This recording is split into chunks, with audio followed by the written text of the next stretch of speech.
أول درس طبعا في الوحدة التانية بيبدأ بعنوان الحضارة المصرية القديمة وعلاقتها بحضارات إفريقيا. فهنتكلم على الحضارة المصرية بقى، وإزاي أثرت مصر في قارة إفريقيا بشكل كبير. ندرس بقى ملوك مصر، أعمال الملوك وإنجازاتهم وحروبهم وانتصاراتهم ومشروعاتهم، كل حاجة حرفيا هنتكلم عنها عن المصريين القدماء، وكمان عن أعمالهم. أول درس عندنا في الوحدة التانية بيتكلم على عصر الدولة القديمة. عصر الدولة القديمة بندلعه باسم تاني، بنسميه باسم عصر بناة الأهرام. الفترة دي شهدت مصر فيها بناء أهرامات كتيرة جدا، هنبدأ نتعرف عليها ونعرف مين الملوك اللي بنوا أهرامات. المؤرخين هنا، المؤرخين طبعا الناس اللي بتكتب التاريخ، خاصة التاريخ المصري القديم، بدأوا انهم يقسموا التاريخ لعصور تاريخية، قسموه لفترات كده مختلفة.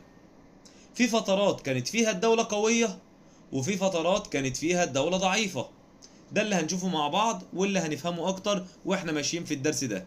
نبدأ بأول فترة عندنا في التاريخ المصري القديم بعنوان العصر العتيق. العصر العتيق ده اللي بنسميه عصر بداية الأسرات. كان كل ملك هيجي هو والعيلة بتاعته بنسميها أسرة، فيجي ملك تاني بأسرة تانية ودي كمان أسرة، فيجي ملك تالت بأسرته فبنسميها أسرة، وهكذا. فاحنا بنقول بقى العصر العتيق ده اللي هو عصر بداية الأسرات. العصر العتيق ده بيشمل الأسرة الأولى والتانية. احنا طبعا عندنا في التاريخ المصري 30 أسرة، فبنتكلم على أول أسرتين، الأولى والتانية.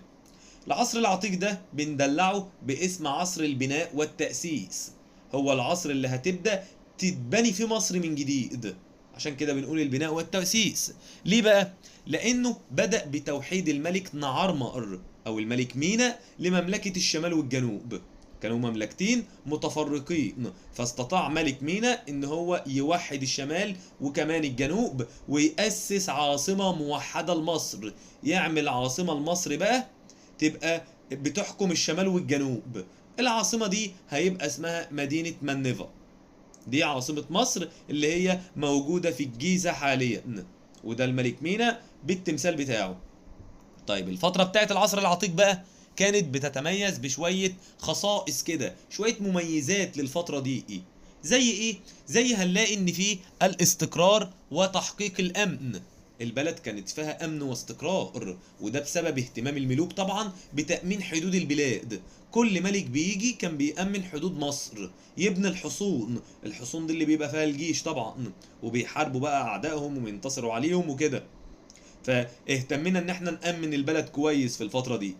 كمان الاهتمام بالأنشطة الاقتصادية زي الزراعة والصناعة والتجارة، وبنلاقي ان ملوك العصر ده اهتموا بالطرق الصحراوية لتأمين التجارة المرة بها.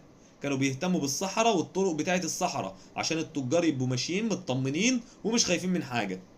كمان السيطرة على المنطقة الواقعة جنوب الجندل الأول. الجندل الأول ده بيبقى هناك في أسوان، والجنادل دي أصلا بتبقى صخور كده عملاقة موجودة في وسط نهر النيل. فالملوك بقى كانوا بيهتموا بمنطقة الجندل الأول دي من أجل التجارة، عشان السفن اللي معدية هناك اللي رايحة واللي جاية، واستغلال المناجم.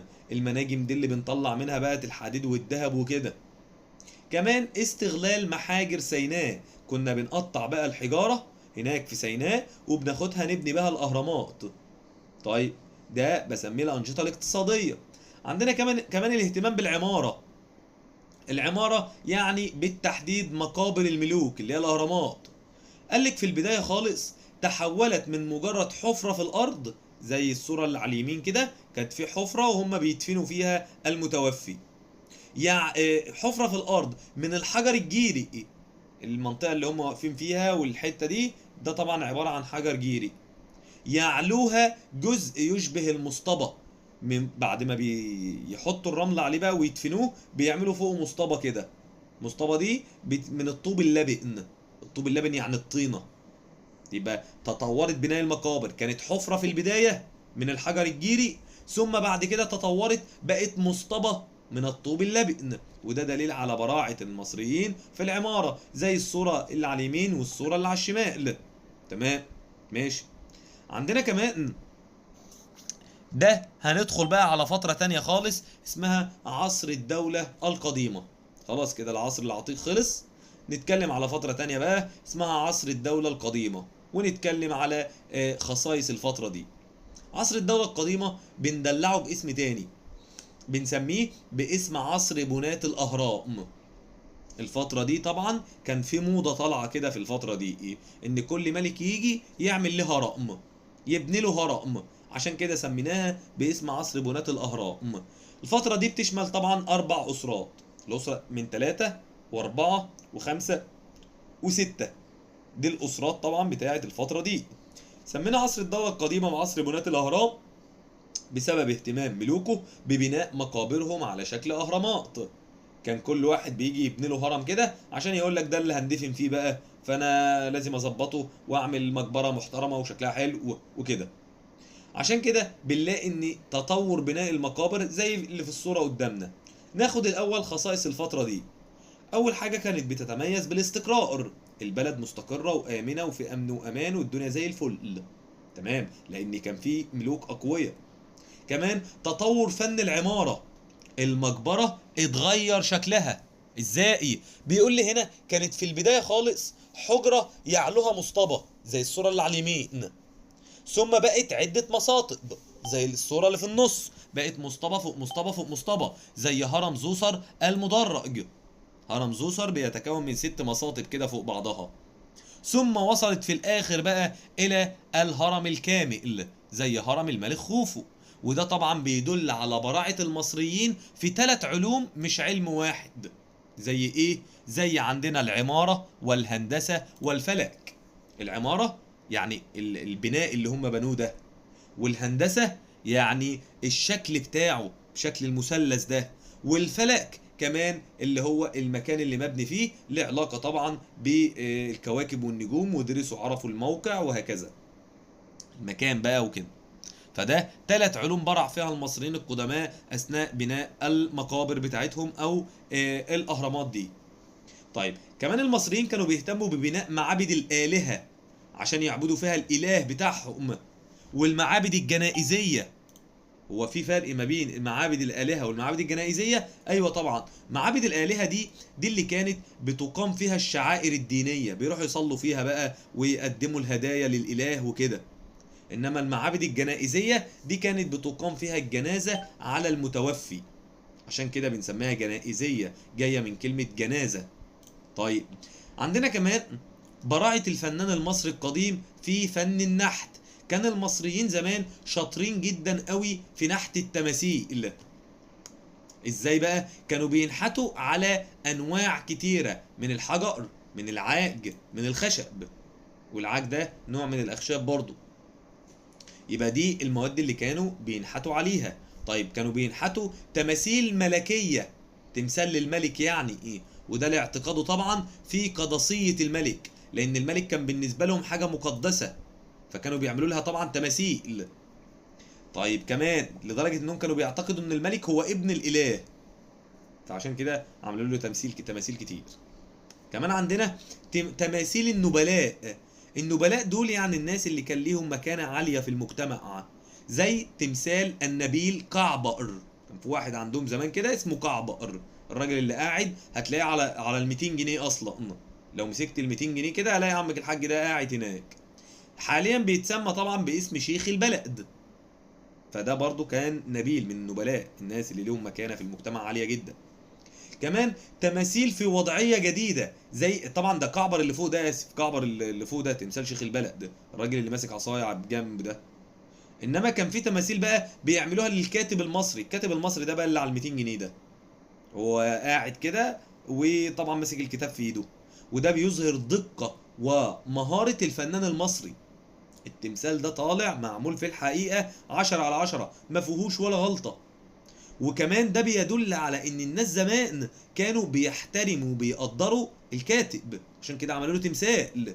التماثيل دي طبعا ما كانتش بتتعمل لاي حد، للملك، للنبلاء، كمان تمثال للكاتب المصري. طيب كمان كانوا شاطرين في فن النقش، النقوش اللي بتبقى على حاجة صلبة، زي كانوا بيعملوا كتابات كده على الحجر وعلى المعادن، نقوش طبعا بارزة. كمان كانوا شاطرين في فن الرسم، حيث استخدم الألوان لتصميم الصور الجدارية.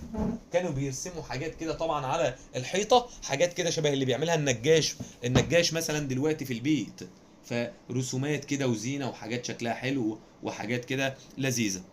فده كان براعة المصريين القدماء فعلا في النقوش، في النحت، إذا كان بقى تماثيل أو نقش أو رسم أو غيره. طيب بعد كده بقى كمان في الأدب، ما كانوش شاطرين في الحاجات دي بس، كانوا شاطرين جدا في الأدب. كمان ازدهر الأدب في عصر الدولة القديمة، خاصة الأدب الديني اللي كان بيهتم بالناحية الدينية شوية عندهم. كانوا الناس دول بيقدسوا الدين عندهم بشكل كبير. زي بالظبط كده نصوص الأهرام، أو لها اسم تاني بسميها باسم متون الأهرام. طب هي دي ايه دي أصلا؟ بيقول لي دي مجموعة نصوص دينية، كتابات يعني كده، نقشت بالخط الهيروغليفي، اتكتبت بالكتابة المصرية القديمة اللي هي الخط الهيروغليفي على جدران الحجرات الداخلية للأهرام. لو دخلت الهرم من جوه هتشوف النصوص الدينية دي، مجموعة كتابات كده اتكتبت بالهيروغليفي على الحجرات أو الأوض الداخلية اللي بتبقى جوه الهرم. نقشوا عليها بقى كتابات دينية كتيرة بسميها باسم نصوص أو متون الأهرام. ماشي. فالأدب عندهم كان يعني كل حاجة جامدة أوي، إيه زي الرسم، النحت، الأدب، التماثيل، كل ده كانوا شاطرين فيه جدا. طيب أشهر ملوك بقى عصر الدولة القديمة. ملوك الدولة القديمة هنا كانوا مين؟ زي مين مثلا يعني من ملوك الدولة القديمة؟ عندنا ملوك كتير بقى زي الملك زوسر، سنفرو، خوفو، خفرع، أسركاف، أوناس، وكل ملك من دول هنتكلم عنه دلوقتي وهنعرف تفاصيل أكتر عنه. ندخل بقى على ملوك طبعا عصر الدولة القديمة، وهنتكلم بقى على كل ملك وإيه الإنجازات اللي حققها الملك ده. هنروح لأول ملك عندنا وهو الملك زوسر. الملك زوسر هو مؤسس الأسرة الثالثة. احنا يعني متفقين ان في 30 أسرة، الأولى والثانية دول كانوا في العصر العتيق. طيب الأسرة الثالثة بقى مين اللي عملها؟ عملها وأسسها الملك زوسر، صاحب الهرم المدرج بسكارة.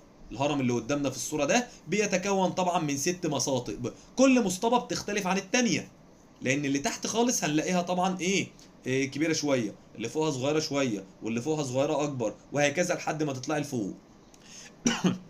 الهرم ده هو أول بناء حجري ضخم في التاريخ. لأول مرة في العالم حد يعمل بناء حجري ضخم بالشكل ده. وطبعا اللي أشرف على بناء الهرم ده الوزير المشهور كان اسمه إيمو حتب. إيمو حتب ده الوزير اللي أشرف على بناء الهرم ده، اللي كان مسؤول عن بنائه يعني كان وزير ومهندس في نفس الوقت. طيب بعد كده جاء الراجل الملك سنفرو. الملك سنفرو هو مؤسس الأسرة الرابعة. الملك ده كان ملك عظيم عادل، الناس كانت بتحبه جدا لدرجة ان هم سموه باسم الملك المحسن المحبوب، كانوا بيحبوه جدا.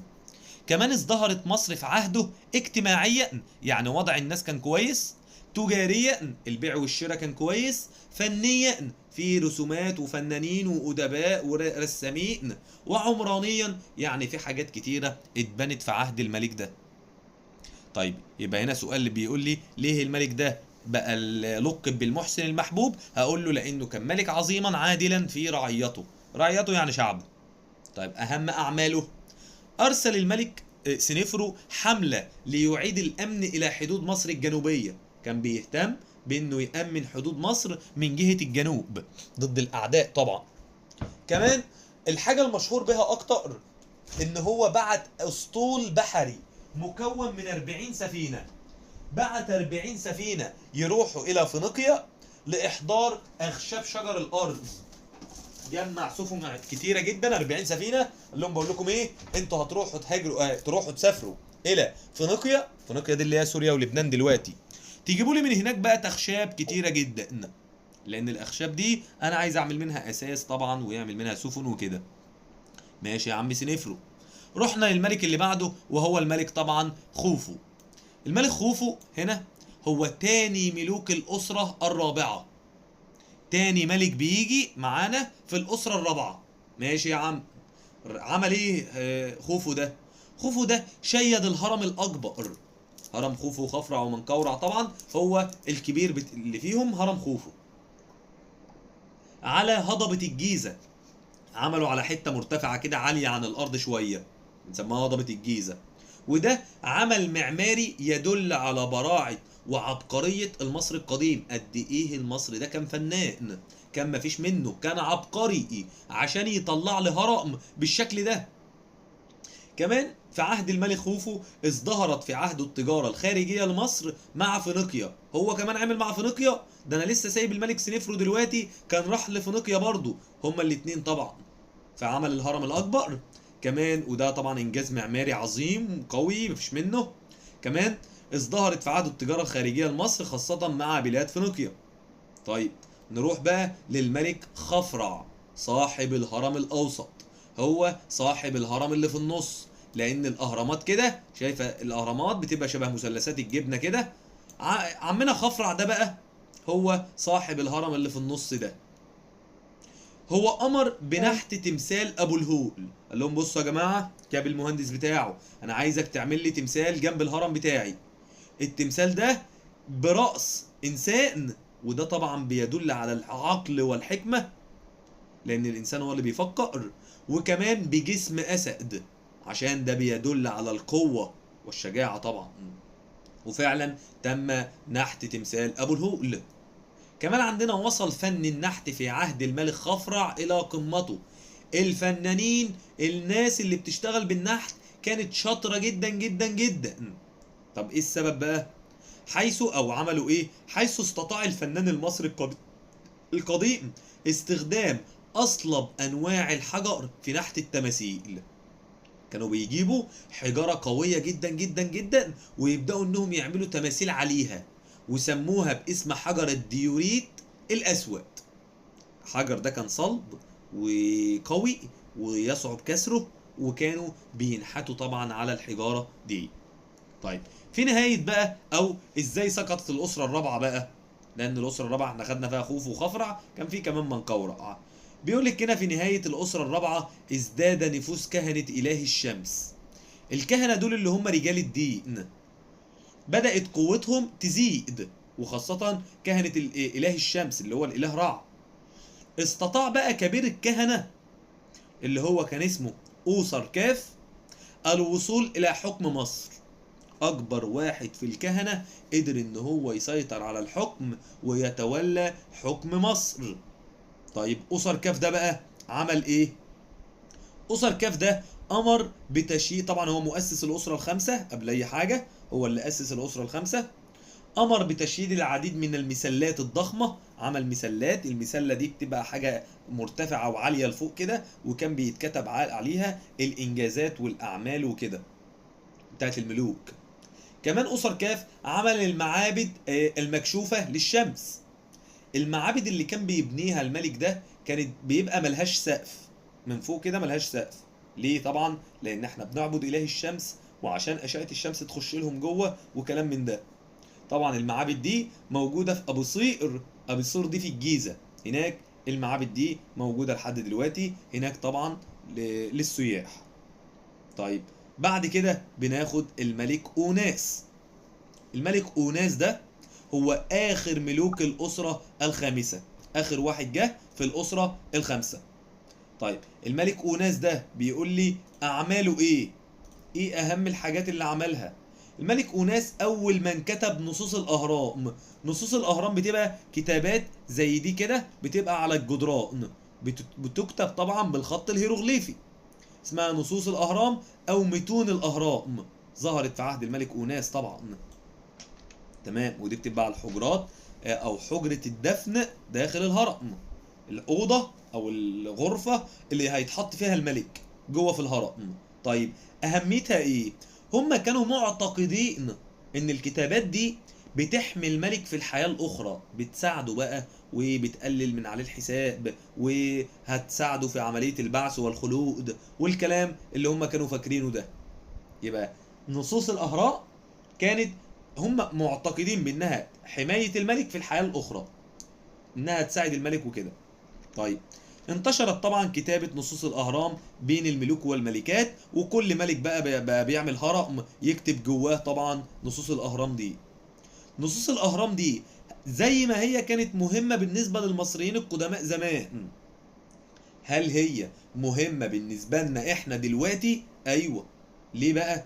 لانها امدتنا بالكثير من المعلومات المهمة عن المعتقدات الدينية للمصريين القدماء، ساعدتنا ان احنا نعرف معلومات كتيرة جدا عن ان الناس دي كانت بتفكر في ايه الافكار الدينية اللي عندهم، ايه المعتقدات اللي كانوا بيؤمنوا بيها.